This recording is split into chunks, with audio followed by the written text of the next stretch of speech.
Bonsoir. Je vous pose la question avant que vous me la posiez. Quel est l'animal le plus difficile à dresser? L'animal le plus difficile à dresser, c'est l'épingle à linge. Ladies and gentlemen, may I introduce to you, working for the very first time in this beautiful magazine, Mélanie. Mélanie, say hello to everybody. Hello. Good girl. Mélanie, 3 ans. Vous allez me dire, qu'est-ce qu'on peut faire à une épingle à linge de 3 ans? Une épingle à linge, ça saute. Vous allez me dire, il n'y a pas que les épingles à linge qui sautent, c'est vrai, mais si vous prenez une règle, que dans la règle vous faites 3 trous, dans chaque trou vous passez une ficelle, vous faites un nœud à chaque bout pour pas que la ficelle se barre, vous allez voir que Mélanie qui est là va sauter au péril de sa vie depuis la corde de gauche jusque sur la corde de droite. Oh, alors vous êtes étonné, you flabbergasted in English, puisque vous savez qu'avant 5 ans les pinces à linge ne sautent pas, puis vous vous dites si elle va sauter depuis la corde de gauche jusque sur la corde de droite, pourquoi ce type a-t-il mis une corde au milieu? J'y arrive. Vous pensez bien qu'une toute petite pince à linge, ça va pas sauter directement de là à là. On n'est pas fou. Alors on incline l'appareil, les deux cordes vont se confondre, elle va confondre les deux cordes et à un moment qu'elle n'a plus peur, paf, elle va sauter sur la corde du milieu. Et puis ça devient un jeu. Et hop, elle saute sur la... Hop.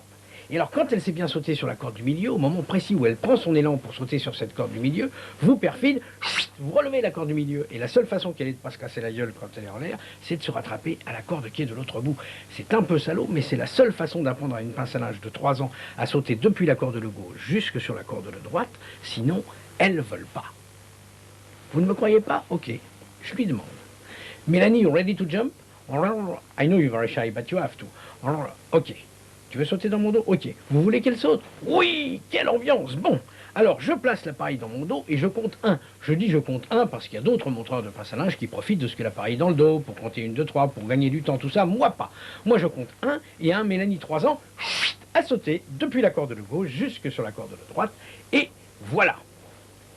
Oh, j'entends poindre des colibets. Non, non, non, non, non, non, non, non. Hier on s'est fait un bus de Belges, dont un qui a essayé de comprendre, c'est là où la panique s'est installée, qui m'a dit, mais ça est très facile une fois, parce que comme vous n'avez qu'une seule pince à linge, très vite dans votre dos, vous la dépincez de la corde de gauche pour la repincer sur la corde de droite. C'est là qu'on a vu qu'ils étaient belges. Je lui ai dit, pour vous prouver que j'ai pas le temps de faire ça, je rajoute une deuxième pince à linge, aus Deutschland, Hans, wie geht's Ihnen? Ja, vielen Dank, gut. Et Hans et Mélanie vont au péril de leur vie sauter depuis la corde en moins d'1 seconde. Ouais, je reconnais que quand il n'y a pas un grand orchestre avec la batterie qui fait brrm, pchit, c'est moins bien. Parce que quand il y a un grand orchestre et quand elle saute dans son petit cerceau enflammé et que la batterie fait brrm, pchit, c'est d'une beauté sauvage. Brrm, pchit, vous ne marrez pas, ça marche. Ça paraît facile, hein? Eh bien, il y a des accidents. Un jour, on les a retrouvés comme ça, il y avait des gosses en plus, je ne savais plus où me mettre, d'autant plus que la gestation chez l'épingle à linge est beaucoup plus courte que chez l'homme. 30 secondes après, tadada, tadada, j'étais l'heureux papa d'une pince à linge de 30 secondes. Et c'est pourquoi, pour le grand final, on va vous faire sauter les 3 pinces à linge depuis la corde de gauche jusque sur quelle corde, Monique? Sur la corde de... Voilà, sur la corde de droite, merci, il n'y en a qu'une qui suit, c'est très bien. Remarquez, vous êtes mieux que les Belges d'hier qui m'avaient dit sur la corde du milieu. Alors comme je ne suis pas contre le tourisme, pendant un court instant, j'ai donné aux Belges l'illusion que les 3 pinces à linge avaient sauté sur la corde du milieu. Et là, tous les Belges, très contents, ont applaudi. Et pour les Français, comme il y en avait quand même quelques-uns, j'ai fait ça. Et là, on a vu véritablement les 3 pinces à linge, comme un seul homme, sauter vraiment sur la corde du milieu. Et là, tous les Français ont applaudi. Hier.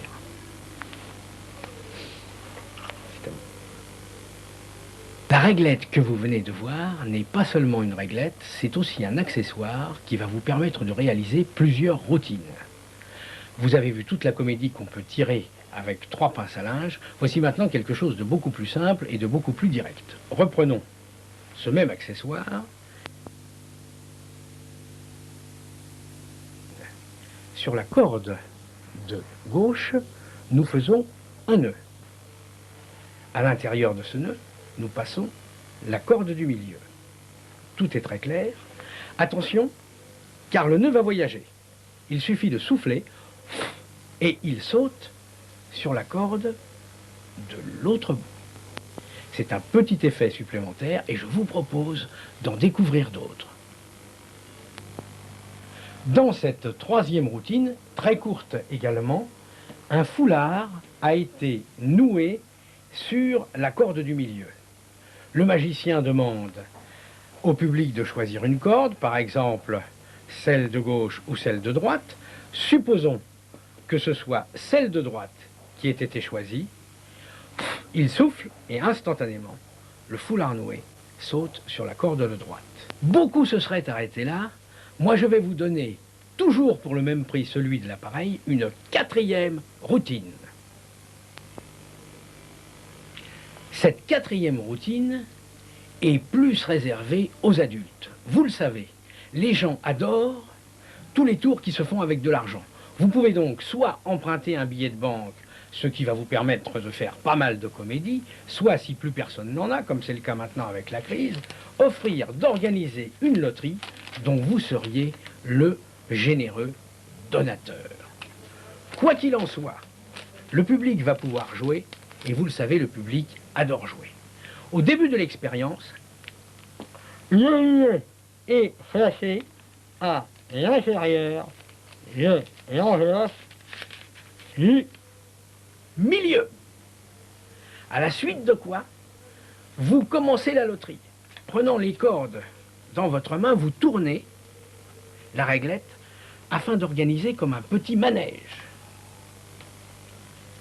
Et vous demandez à une personne si vous aviez une enveloppe à choisir, si vous deviez rentrer chez vous avec une enveloppe, laquelle choisiriez-vous? Et à 90 chances sur 100, elle va vous répondre, bien sûr, celle du milieu. À ce moment-là, vous levez l'enveloppe du milieu, vous lui donnez à vérifier, et bien sûr, elle est vide. Ensuite, vous faites choisir une autre enveloppe, au hasard celle-ci.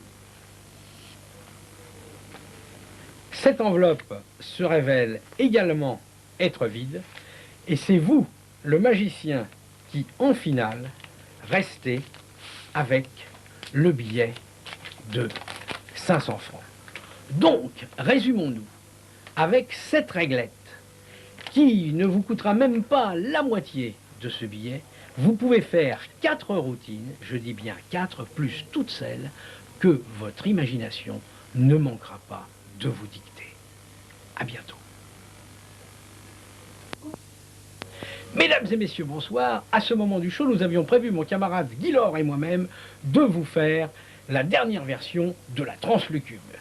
Il m'aurait placé à l'intérieur de la caisse, il aurait mis 11 plaques en fer forgé à l'intérieur et il aurait ensuite décalé en 5 parties toutes les caisses. Malheureusement, pour des raisons techniques qu'il ne m'appartient pas de développer devant vous ce soir, ce tour a été remplacé dans le show par un tour de corde. C'est moins volumineux, mais c'est très joli. Surtout que celui-ci est en technicolor. Il utilise tout d'abord une corde rouge. Et pour ne pas oublier qu'elle est rouge, on va faire comme sur son mouchoir, c'est-à-dire un nœud. Voici le nœud. On pourrait s'arrêter là, que nenni. Le tour continue avec une corde jaune. Et pour ne pas oublier qu'elle est jaune, nous allons faire sur celle-ci également un nœud qui, par le plus grand des hasards, se trouve effectivement être jaune. Dans la troisième poche, j'ai bien entendu une troisième corde. Et sur cette corde, qui est noire, nous allons faire un nœud noir. Pourquoi ne pas avoir pris une corde bleue, allez-vous me dire? Parce qu'on n'y verrait que du bleu. Par contre, pour la quatrième corde, car j'en ai une quatrième, j'ai choisi une couleur plus neutre, c'est-à-dire blanc. Mais ce qui est important de se souvenir, c'est que le nœud rouge est en haut, le nœud jaune est au milieu, et bien sûr, le nœud noir est en bas. Attention, car c'est avec la corde blanche que la féerie commence. Une corde blanche. Jusqu'ici, rien d'extraordinaire, sauf que nous allons la rouler dans la main gauche avec les 3 autres cordes. Attention, car maintenant tout va aller très très vite. Je compte jusqu'à 3. 1, 2, 3. La corde blanche se précipite sur les 3 autres cordes et elle récupère les 3 nœuds de couleur. Avouez que c'est quand même nettement mieux que la translucube. Et take it from me, c'est beaucoup moins cher. Peut-on faire pire avec des cordes? La réponse est oui. Je voudrais maintenant vous montrer le célèbre tour des 4 cordes qui m'a valu une renommée internationale à l'Alcazar de Béziers. Comme son nom l'indique, Ce tour s'exécute avec 1, 2, 3 et 4. Ah, attendez. 1, 2, ah oui, non, là, il y a un problème. Non, avec des enfants, ça passera, avec vous, ça n'ira pas. Alors, puisqu'il y a une corde supplémentaire, je vais vous faire un truc supplémentaire. Bande de petits vénards. C'est le tour de l'anneau qui grandit. Il suffit de caresser la corde gentiment, tout doucement, amoureusement, et l'on s'aperçoit tout d'un coup qu'elle se met à grandir. Et quand elle est suffisamment grande, vous prenez vos ciseaux d'argent, vous faites clic, et vous récupérez 2 cordes qui vous permettront de faire... Ah bah ça, il y en a une de trop, tiens. Ah bah je vais la placer là. Comme ça, pas de problème. On pourra refaire... ah bah ça ne va pas résoudre mon problème, parce qu'il y a toujours 1, 2, 3... et 4 cordes. Oui, l'erreur est juste, puisque j'avais... Alors j'enlève celle-là qui va... Donc voilà. Maintenant, nous sommes prêts pour faire le truc de 1, 2, 3 et... vous voyez, comme quoi il faut répéter avant. On dit, on vient, je vais le faire et tout. Et puis...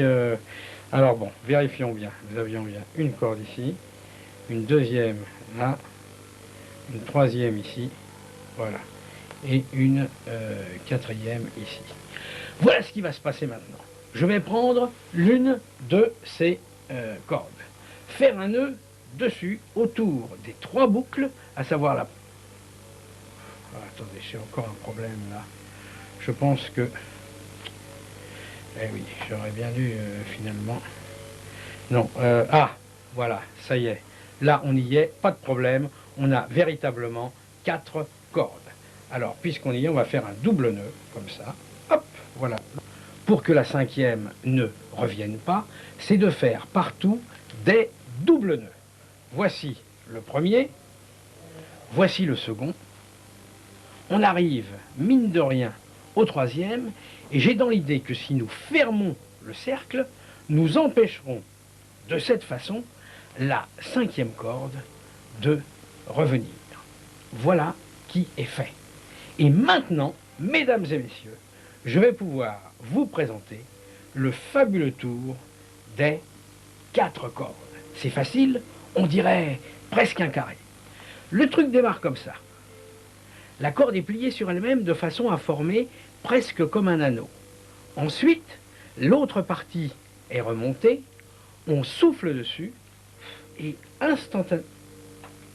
Ah zut, je pense que la 5e corde est revenue, je vais redénouer, voilà, comme ça ici, non, alors là il y a problème, parce qu'il y en a 1, 2, 3, 4, 5, bon, je vais enlever la dernière, je pense que c'est le plus simple, voilà. Et maintenant, je vais enfin pouvoir vous montrer le truc des 4 cordes, à savoir 1, 2, 3, 4, non, revenez demain, d'ici là, j'aurai étudié la routine. Le tour des 5 cordes ne m'appartient pas, dans sa version originale, il a été inventé par Anne Fench, un Américain, mais j'y ai apporté quand même ma contribution. Ce tour, en effet, qu'est-ce que c'est? C'est la transposition des 6 cartes faites avec des cordes. Or, avant, dans les premières versions, il y avait un travail à faire pour que la routine fonctionne, et afin de préparer le tour, il fallait compter par corde 1 minute et demie, si tout allait bien. Grâce à cette nouvelle fabrication, qui est de soie et de nylon, vous pouvez préparer l'ensemble de la routine en moins d'1 minute. Pourquoi est-ce important? Parce qu'une routine qui demande 6 ou 7 minutes de préparation, vous ne la travaillerez jamais suffisamment. Si vous avez 30 secondes pour être prêt, vous la travaillerez beaucoup plus souvent. Pensez à autre chose. Avec ces 5 cordes qui tiennent dans votre poche, vous faites 3 à 4 minutes de comédie. Vous pouvez le faire à des adultes, à des enfants. Les 5 cordes, un tour sur lequel il faut s'arrêter. Vous ne le ferez pas le lendemain, mais en étudiant la routine de 4 pages bourrée de dessins, vous la ferez aussi bien que moi, sinon mieux, car vous serez à jeun. Le truc qui vient maintenant se fait avec un bateau en papier. C'est un truc qui convient aux présentateurs, aux magiciens, à ceux qui doivent animer des goûters d'anniversaire, car il peut se développer de 3 façons différentes. Mais tout d'abord, l'histoire. L'histoire d'un magicien qui avait hérité d'un bateau, et comme il ne savait pas barrer, Le premier rocher qu'il a rencontré, hop, il se l'est payé de plein fouet et tout l'avant de son bateau a été entièrement détruit. Pour réparer le bateau, le marchand de bateau lui a dit ça va vous coûter au minimum 2000 $. 2000 $, dit-il, mais c'est une somme. Et oui, lui dit le marchand, mais c'est le prix que ça vaut. Il était tellement en colère que, en reculant, toujours avec le même bateau, il a heurté un autre rocher qui se trouvait derrière et qu'il n'avait pas vu. La même histoire se reproduit. Pour faire réparer l'arrière de son bateau, il a dû payer de nouveau 2000 $. Son bateau n'avait plus ni proue ni poupe, il dérivait, et c'est ce moment-là qu'a choisi le vent pour se lever. Tout d'abord, une brise, une toute petite brise qui a juste arraché le haut du mât. Le haut du mât que nous allons donner à garder à un monsieur qui est là, voilà, et vous vous appelez comment? Alexandre? C'est facile, vous serez Alexandre Dumas. Prenez le haut du mât. Oui, je me régale tous les soirs. Vous pouvez vous rasseoir très bien.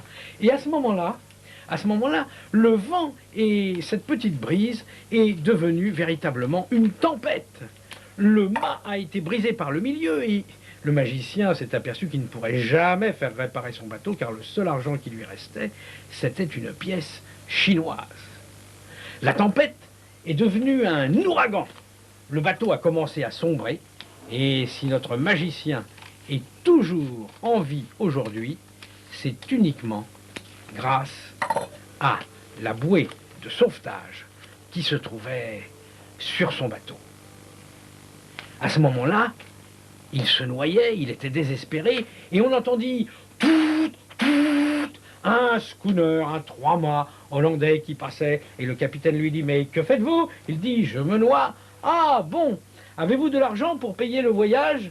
Et non, lui dit « Je me noie, je n'ai plus rien, la seule chose que je puisse vous donner, c'est ma dernière chemise. »« Insuffisant, lui dit le capitaine, insuffisant. »« Attendez, lui dit l'homme qui se noyait, car de mon métier je suis magicien. Si vous me laissez monter à bord, je vais faire des tours qui vont distraire votre équipage. »« Ah ah, dit le capitaine, eh bien soit, venez me voir. » Et ils hissèrent le magicien à bord du bateau. Et la première chose qu'il fit fut de transformer son t-shirt en un magnifique chapeau de forme. Et c'est à ce moment-là que le capitaine lui parla de ce cabaret à Tombouctou, dans lequel il avait vu un magicien extraordinaire qui savait retrouver dans son chapeau les cartes que le spectateur avait choisies. « Pas de problème, lui dit le magicien, de ce chapeau, je vous ferai sortir n'importe quelle carte. » Et joignant le geste à la parole, il prit un jeu mélangé et demanda à quelqu'un de lui dire « Stop, halte » quand il voulait. « Stop ! Regardez bien votre carte. » C'est celle que le capitaine avait prise. Nous allons la poser là pour nous en souvenir. Voilà. Et reprenons son chapeau. Immédiatement, sur un claquement de doigts, le magicien fit apparaître la carte que le capitaine avait choisie. Et non, lui dit celui-ci, ça n'est pas vraiment ma carte. Ça n'est pas votre carte. Et non, il manque un point, lui dit le capitaine, regarde bien. Alors, se souvenant du haut du mât, il s'aperçut qu'en le dépliant de l'autre côté, il obtenait le point qui lui manquait pour faire la carte choisie. Et il donna en souvenir la carte au capitaine qui lui a dit « Mais tu peux rester à bord autant de temps que tu veux, tu es ici chez toi. » Mais en ces temps lointains, il fallait parfois lutter pour vivre. En effet, on voit une voile à l'horizon. Et pas n'importe quelle voile, c'est une voile pirate, une voile corsaire. Aussitôt, le magicien transforme son chapeau de forme en revolver à 6 coups. Et qu'y avait-il sur le bateau? Je vous le donne, Émile. Eh bien, non pas les 7 mercenaires, non, non, mais les 7 samouraïs. Mais comme son revolver n'avait que 6 coups, il restait un samouraï qui commençait déjà à aborder. Alors notre homme reprit son revolver et instantanément le transforma en une hache avec laquelle il massacra le dernier samouraï. On peut encore admirer le sang du dernier samouraï sur le tranchant de la hache, mesdames et messieurs, ce qui n'est pas une mince affaire. Le capitaine était ravi, ils étaient en vue des côtes du Japon, ils l'ont débarqué là, et il vit des jours heureux. Il coule un temps formidable dans un de ces parcs fleuris, vous savez bien, ceux qui ont des portes en bois laquées. Il essaye d'oublier son histoire, et même pour de l'argent, il ne vous la racontera pas, non, non. Il préfère essayer d'oublier ses souvenirs, et les laisse emporter par le vent, un peu comme une balle de papier, oubliée là, par un enfant. Dis, maman, quel est cet objet qui flotte sur l'eau? Ça n'est pas un objet, ma fille. Regarde bien, c'est Merlin qui, telle la nymphe, émerge des eaux. Ah, quel talent! Merci, papa, merci, maman. Pourquoi vous dire tout ça? Eh bien, pour vous parler de ce tour du bateau.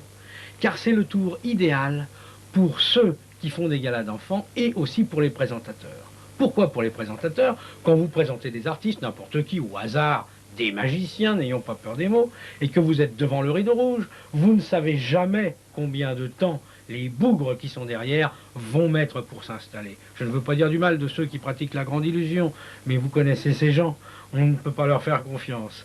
Alors, ils vous disent j'ai 30 secondes et ils font 2h30. Alors, justement, ce truc, c'est ce qu'il vous faut parce qu'il a 3 fins. Souvenez-vous, la première fin, avec la petite histoire, c'est la chemise du capitaine. Si les types sont prêts, vous pouvez arrêter là. Si vous ne sentez pas dans le dos le fort coup de pied que devraient vous donner les gens qui sont à la régie pour vous signaler que c'est enfin prêt derrière, vous enchaînez sur la phase suivante. Le deuxième final, c'est lorsque la carte choisie sort du chapeau, bien sûr. Vous avez fait 2 minutes de plus et vous pouvez vous arrêter là. Lorsque vous travaillez pour des magiciens, rien que pour les embêter, vous pouvez faire l'astuce du point. Et soyez sûr qu'une vague de bravo viendra ponctuer cette brillante performance. Et bien sûr, la troisième finale, c'est le temple japonais. Donc, quel que soit le temps dont vous disposez, vous vous sortez toujours d'affaire. Souvenez-vous, ça fait partie de ces trucs quasiment improvisés qui tiennent dans la poche, avec lesquels vous pouvez faire 7 minutes. Il n'y en a pas tellement. À bientôt. Amis du vampirisme et de la magie, bonsoir. Plusieurs d'entre vous se demandent ce que fait ce triste cire à côté de moi pour une démonstration. Eh bien, je vais vous le dire. Plusieurs d'entre vous, moi-même et d'autres encore, sont dégoûtés de voir ce triste personnage à la tête d'une affaire florissante de magie. Aussi, bien que la crise l'ait durement touché, comme tout le monde, et qu'il soit au bord de la faillite, je ne devrais pas vous le dire car il m'a demandé de ne rien faire, mais j'ai décidé de lui racheter sa boutique. Et pour ça, c'est simple, nous allons jouer à un jeu dans lequel c'est moi qui vais miser le plus gros et lui qui va miser presque rien. C'est un jeu très très simple. Nous avons ici 6 verres, 1, 2, 3, 4, 5, 6, qui sont numérotés de A à F, A, B, C, D, E, F. J'ai sur cette cassette une prédiction. Prédiction qui a été enregistrée d'avance, la cassette étant transparente, et cette prédiction va être introduite à l'intérieur de ce magnétophone. Mais avant, vous vous demandez certainement ce que Guilor va jouer. Eh bien, je vais vous le dire tout de suite. Guilor, une fois de plus, va jouer pour de l'argent. Et exceptionnellement, ce ne sera pas le sien, ce sera le mien. Alors voilà.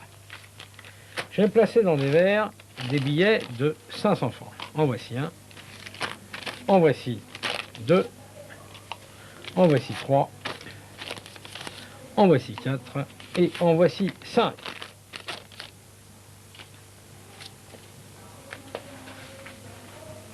Quatre seulement.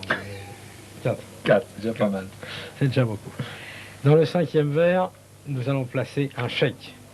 Et pas n'importe quel chèque, puisque je vais vous demander, cher ami, la valeur de votre boutique, en ancien franc, pour impressionner le public. Moi, pas moins de 200 millions. Allez, 200 millions, en ancien franc. En ancien. En ancien franc, ce qui nous fait 2 millions. Exactement. 2 millions. 200 millions de centimes. Voilà, 200 millions de centimes que je vous remplis ici. N'oubliez pas de signer, s'il vous plaît. Non, c'est fait. Voilà. Lequel chèque? va être placé dans le 5e verre. Et comme dans toutes les loteries, bien sûr, vous avez une mise initiale de départ. Je vais donc vous demander si par le plus heureux des hasards, il vous resterait sur vous une dernière pièce de monnaie. Oh. Ah oui, j'entends des bruits, Oh. c'est bon. Allez, il va me refiler Moi. 50 centimes, mettez 5 francs. 5 francs quand même. 5 francs, oui, elle a bien mérité.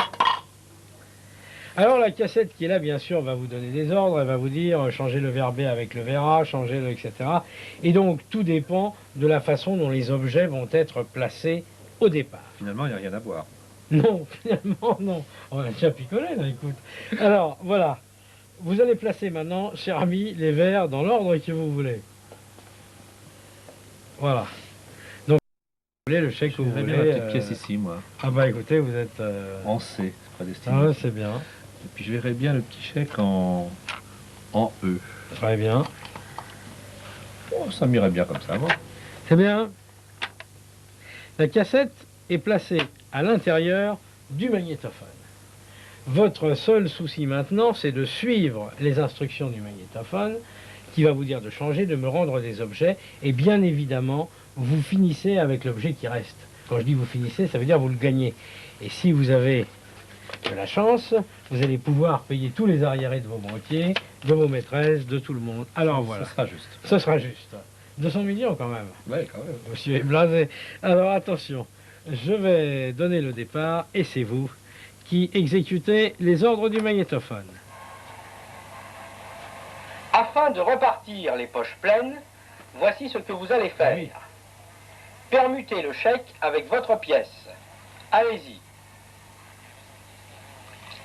L'objet que vous allez me rendre est situé devant la lettre F. F comme faillite. D'accord. Merci.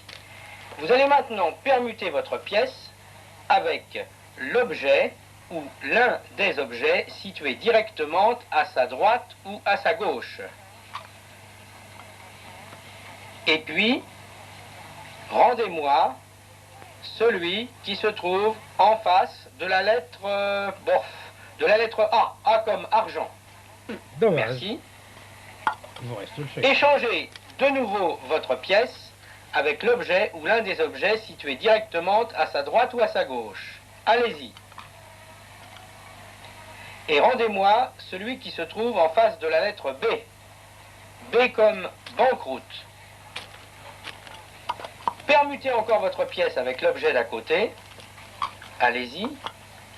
Et rendez-moi celui qui se trouve en face de la lettre E.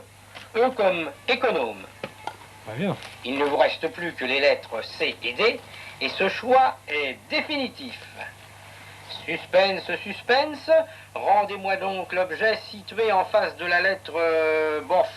je ne sais pas, moi, disons de la lettre... de la lettre C, C comme cadeau. Et vous, vous gardez celui qui se trouve en face de la lettre D.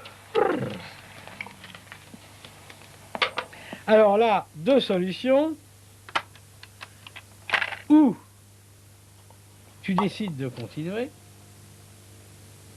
car on peut continuer, ou tu décides d'arrêter là. Et évidemment, arrêter là, ça serait un peu bête.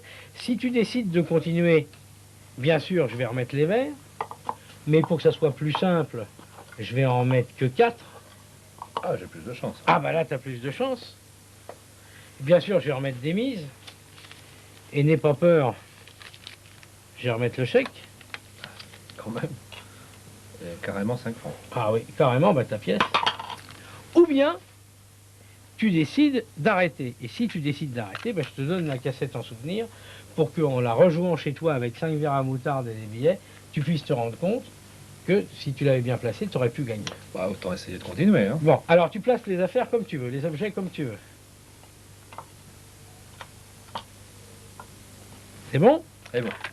Parfait.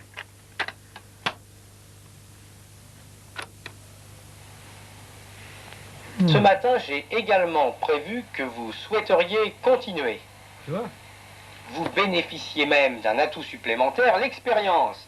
L'expérience plus la chance, nul doute que cette fois vous allez gagner. Attention, nous commençons. vous permutez le chèque avec l'objet ou l'un des deux objets situés directement à côté de lui. Allez-y. Voilà. Cela fait, vous permutez ce même chèque avec votre pièce de monnaie. Ça revient au même. Allez-y. Et vous me rendez l'objet situé en face de la lettre A. A comme arnaque. Je vous l'avais dit. Vous échangez votre pièce de monnaie avec l'objet ou l'un des objets le plus proche d'elle. Et vous me rendez celui qui se trouve en face de la lettre B. B comme Bonto. Et oui, là, c'est... Oui, il y a encore 500 balles hein, pour boire. Vous permutez une dernière fois votre pièce avec l'objet restant. Allez-y. Et suspense, épouvantable suspense, allez-vous enfin repartir avec un lot? Il ne reste plus que 2 lettres, les 2 dernières, C et D. Et vous allez devoir m'en rendre une, laquelle? Ah, laquelle? Eh bien, en vous souhaitant bonne chance, vous allez me rendre l'objet situé en face, la lettre C toujours, C comme catastrophe. Et vous gardez D, D comme désolé. Et désolé, croyez-moi, je le suis tout autant que vous. Eh oui. Alors, tiens, écoute, comme on se connaît depuis longtemps, je vais te faire un deal. 2 solutions, Bon. A et B. Un chèque, Oui. une pièce. Je pense sur 2. 2 solutions, ou bien tu continues et je remets la cassette, ou bien tu décides d'arrêter et je te je persiste. donne la cassette. Je persiste. Tu fais ce que tu veux. Je persiste. Tu persistes. Essayez. Alors vas-y. Je Et là, je ne t'aide pas. Tu fais absolument ce que tu veux. Qu'est-ce à dire? Et bien, tu places la pièce et Où je veux. le chèque où tu veux dans A et B.